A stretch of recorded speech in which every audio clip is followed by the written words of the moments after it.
पहलगाम की घटना के लिए हिमाचल प्रदेश के मुख्यमंत्री सुखविंदर सिंह सुक्खू को इस्तीफा देना चाहिए। पत्रकार नेताओं का काम करने लगे तब नेताओं को पत्रकार का काम करना चाहिए। जब पत्रकारों की प्राथमिक भूमिका देश की दुर्भाग्यपूर्ण घटनाओं में जवाबदेही फिक्स करने के लिए नेताओं से सवाल करने की थी, वो नेताओं से सवाल नहीं हुआ तो एक राजनीतिक कार्यकर्ताओं ने पत्रकार की भूमिका में सवाल किया कि घटना अगर पहलगाम में घटी है तो जम्मू कश्मीर तो केंद्र शासित प्रदेश है, वहां की आंतरिक सुरक्षा तो भारत सरकार के अधीन है, तो मुफ्ती महबूबा मुफ्ती तो जवाबदेह नहीं हो सकती हैं। तो सुखविंदर सिंह सुक्खू को जवाबदेह होना चाहिए, भगवंत सिंह मान को जवाबदेह होना चाहिए कि कैसे घटना घट गई। बड़ा स्पष्ट मानना है कि आज की राजनीतिक जमात में तीन तरह के लोग हैं। एक पढ़े लिखे लोग हैं, एक अनपढ़ लोग हैं और कुछ कुपढ़ लोग हैं। और सबसे दुर्भाग्य यह है कि ये कुपढ़ों की जमात जो है ना, यही ज्यादा दिखती है। कल के मेरे बयान पर, भूगोल के ज्ञान पर बहुत सारी चीजें मुझको बताई गई। कल के बयान में मैंने बड़ा स्पष्ट कहा था कि पहलगाम में निर्दोष नागरिकों की हत्याओं के लिए हिमाचल के मुख्यमंत्री सुखविंदर सिंह सुक्खू इस्तीफा दें। यह हमने इसलिए कहा था कि आजाद भारत में सार्वजनिक जीवन के लिए बड़े उच्च नैतिकतावादी मानदंडों की स्थापना हमारे पूर्ववर्ती नेताओं ने की है।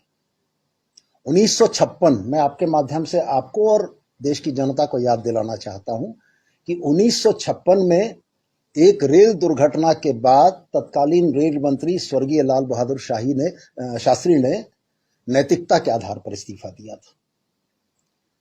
आदरणीय प्रधानमंत्री जी कल जिस बिहार की धरती में नीतीश कुमार जी के साथ बैठे हुए थे, 1999 में रेल दुर्घटना के समय में तत्कालीन रेल मंत्री नीतीश कुमार जी ने नैतिकता के आधार पर इस्तीफा दिया था। मुंबई में 2008 में जब हमला हुआ था तो तत्कालीन गृह मंत्री शिवराज सिंह पाटिल ने नैतिकता के आधार पर इस्तीफा दिया था कि चूंकि देश का गृह मंत्री इतनी बड़ी घटना को रोकने में विफल रहा था। और मुझको बड़ा आश्चर्य इस बात का हुआ कि हमारी पत्रकार बिरादरी, जो लोकतंत्र का चौथा स्तंभ है, उसने 28 लोगों के मारे जाने के बाद किसी पर जवाबदेही फिक्स करने की बात नहीं की। ये चीजें क्यों कर हुई? आखिर यह विफलता किसकी थी? कौन लोग इसके जवाबदेह थे? आप पूर्व की घटनाओं को उठाकर देख लें। 2001 में जब भारत की संसद पर हमला हुआ था तो अफजल गुरु ने जिस डीएसपी सलविंदर सिंह का नाम लिया था कि श्रीनगर से दिल्ली तक उसने पहुंचाया था, आज तक जवाबदेही फिक्स नहीं हुई। जब पहलगाम में, माफ कीजिएगा, पठानकोट में एयरबेस के ऊपर हमला हुआ था, उस समय भी कोई जवाबदेही फिक्स नहीं हुई। जब पुलवामा में 300 किलो आरडीएक्स के साथ हमारी सीमा को चीरते हुए आतंकवादी घुस गए, कोई जवाबदेही फिक्स नहीं हुई। देश को यह नहीं मालूम कि वो 300 किलो आरडीएक्स देश की सीमाओं में कैसे आया। पहलगाम की घटना में 300 किलोमीटर दूर से हमारी सीमा से अगर 6 आतंकवादी टहलते हुए चले आते हैं तो ये विफलता किसकी है? मैं तो सिर्फ यही कहना चाहता था कि अगर कोई जवाबदेही नहीं फिक्स हो रही है तो हमारे सुखविंदर सिंह सुक्खू, जो कांग्रेस के मुख्यमंत्री, उनको जवाबदेही लेते हुए, नैतिक जवाबदेही लेते हुए इस्तीफा देना चाहिए। और मैं तो साथ में यह दोहरा कर कह रहा हूं आपको कि यदि देश उन 28 शोक संतप्त परिवारों के साथ खड़ा है तो इस देश में राष्ट्रीय शोक की घोषणा क्यों नहीं हुई? ये राष्ट्रीय आपदा का विषय था। अगर हम जबानी नहीं, दिल से अपने उन 28 भाइयों और बहनों के साथ खड़े हैं तो इस देश को राष्ट्रीय शोक की घोषणा करनी चाहिए थी और यह पूरा देश उस राष्ट्रीय शोक के साथ, उन परिवारों के साथ होता। तो मैंने तो सिर्फ इतना ही कहा था कि अब बदले हुए इस नए भारत में घटनाओं की जवाबदेही फिक्स नहीं होती है। हमारे आदरणीय नेता प्रतिपक्ष, झारखंड के भारतीय जनता पार्टी के प्रदेश अध्यक्ष, उन्होंने मुझको मेरे बयान को फूहड़ बताया।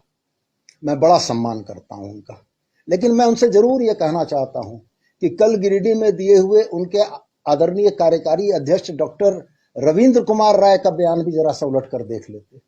झारखंड से लगने वाली अंतर्राष्ट्रीय विदेशी सीमा का जिक्र जो उन्होंने किया है, तो डॉक्टर रविंद्र कुमार राय को भी थोड़ा भूगोल का अध्ययन करा देते कि झारखंड की कोई सीमा अंतर्राष्ट्रीय सीमा से नहीं लगती है। तो मेरा कहना यह था कि जब पत्रकार नेताओं का काम करने लगे, तब नेताओं को पत्रकार का काम करना चाहिए। जब पत्रकारों की प्राथमिक भूमिका देश की दुर्भाग्यपूर्ण घटनाओं में जवाबदेही फिक्स करने के लिए नेताओं से सवाल करने की थी, वो नेताओं से सवाल नहीं हुआ। तो एक राजनीतिक कार्यकर्ताओं ने पत्रकार की भूमिका में सवाल किया कि घटना अगर पहलगाम में घटी है तो जम्मू कश्मीर तो केंद्र शासित प्रदेश है, वहां की आंतरिक सुरक्षा तो भारत सरकार के अधीन है, तो मुफ्ती महबूबा मुफ्ती तो जवाबदेह नहीं हो सकती हैं। तो सुखविंदर सिंह सुक्खू को जवाबदेह होना चाहिए, भगवंत सिंह मान को जवाबदेह होना चाहिए कि कैसे घटना घट गई। तो मैं सिर्फ आपसे आपके माध्यम से यही कहना चाहता हूं कि भारतीय जनता पार्टी के जो हमारे फाजिल मित्र सड़कों पर उतरकर आंदोलन कर रहे हैं, तो वो भी इस बात को जरा स्पष्ट करें कि वो उनका आंदोलन किसके खिलाफ है। देश की कुर्सी पर भारतीय जनता पार्टी के आदरणीय प्रधानमंत्री हैं। देश की सीमाओं की रक्षा की जवाबदेही जिन पर है, वो रक्षा मंत्री भारतीय जनता पार्टी के हैं। देश के आंतरिक सुरक्षा की जवाबदेही जिन पर है, वो देश के आदरणीय गृह मंत्री हैं। अगर फेल्योर है तो जवाबदेह कौन? आपके कोई प्रश्न हो तो पूछना। मान के चले कि आपका जो बयान था वो कटाक्ष था। जाहिरा तौर पर जब इस देश ने 1956 से सबक नहीं लिया, 1999 में नीतीश कुमार के इस्तीफे से सबक नहीं लिया, 2008 में मुंबई हमले के बाद शिवराज सिंह पाटिल के इस्तीफे से सबक नहीं लिया, तो इस नए भारत में घटनाओं के बाद अगर जवाबदेह लोग इस्तीफा नहीं दे रहे हैं तो गैर जवाबदेह लोगों को इस्तीफा देना चाहिए। सवाल ये है कि सुखविंदर से सुक्खू ही क्या है? भगवंत सिंह मान भी हो सकते थे, हेमंत सोरेन भी हो सकते थे, ममता बनर्जी भी हो सकती थी। कारण मूल रूप से यह है कि इस घटना की जवाबदेही जिन पर होनी चाहिए थी, उससे न देश के मीडिया ने पूछा न और लोगों ने पूछा, तो हमने आपका थोड़ा सा काम कर दिया। सवाल है कि आप जो कह रहे हैं, लगता नहीं कि भूल हुई है और इस चीज को जो घुमा फिरा रहे हैं? कतई नहीं, मैं सतही बयान देने का आदी नहीं हूं और मैं कभी मीडिया पर यह लांछन आरोप नहीं लगाता हूं कि मेरे बयानों को तोड़ मरोड़ कर प्रस्तुत किया गया। कल के बयान के लिए भी मैं पूरी तरीके से सोच समझकर मैंने कहा है। आप मेरा बॉडी लैंग्वेज देखें, आर भारत के पत्रकार और नक्षत्र के पत्रकार थे, पूरी फुटेज मंगाकर देखें। आपके पत्रकार ने मुझसे गलत सवाल किया था, उन लोगों ने कहा था कि पुलवामा की घटना पर आपको क्या कहना है। हमने आपके पत्रकार को करेक्ट किया था कि पुलवामा नहीं, पहलगाम की घटना पूछी है। तो इसलिए आप कैसे इस बात को सोचते हैं कि जो आदमी स्पष्ट रूप से यह कह रहा है कि पहलगाम की घटना पर हिमाचल के मुख्यमंत्री को सुखविंदर सिंह सुक्खू को इस्तीफा देना चाहिए, तो ये स्लिप ऑफ टंग है। तो सर गृह मंत्री का भी इस्तीफा मांग सकते थे उस समय। यह काम तो आपका था जो हमने किया। आगे कल मनीष रंजन का राष्ट्रीय सरकार की तरफ से वहां कोई? हाँ, निश्चित रूप से मेरा यह मानना है कि वास्तव में सूचना नहीं थी। अगर सूचना रही होती तो सरकार के तरफ से भी लोग जरूर जाते। नहीं, वो जैसे पूर्व में भी हुआ है, पुलवामा के शहीदों को जब दिल्ली एयरपोर्ट पर लाया गया था तो हमारे जो कांग्रेस के नेता प्रतिपक्ष हैं राहुल गांधी जी, उनको एक कमरे में बंद कर दिया गया था। पुलवामा के शहीदों से उनको नहीं मिलने दिया गया था। ये राहुल गांधी जी के इंटरव्यू में स्टैब्लिश चीजें हैं। तो कहने का गरज ये है कि इस तरीके की घटनाओं में श्रेय लेने की जो रणनीति और होड़ रहती है भारतीय जनता पार्टी की, उन लोगों ने सूचना नहीं आने दी, इस वजह से हुआ। खैर, पीड़ित परिवारों के प्रति हमारी बिल्कुल संवेदना है और मैं तो दोहरा कर कहता हूं कि अगर इतनी बड़ी घटना थी, इतना संवेदनशील यह देश है, इस देश का राजनीतिक नेतृत्व अगर इतना संवेदनशील है तो राष्ट्रीय शोक की घोषणा क्यों नहीं हुई? मैं तो ये सवाल करता हूं। बहुत धन्यवाद। और कुछ? हाँ, एक है, ये भाजपा सांसद हैं दुबे जी, कलमा पढ़ रहे हैं और कर रहे हैं, क्या कलमा पढ़ना पड़ेगा? अब ये तो उनका बयान है, तो ये नहीं उनका बयान है, उनसे पूछा जाना चाहिए। मैं अपने बयान के लिए जवाब दे, उनके बयान के लिए वो जवाब दे।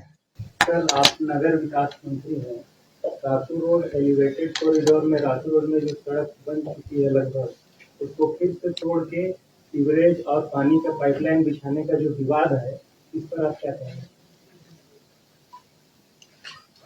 सबसे पहले तो मैं आपको जानकारी दे दूं कि वो नगर विकास के माध्यम से काम नहीं हो रहा है, वो आरसीडी के माध्यम से काम हो रहा है।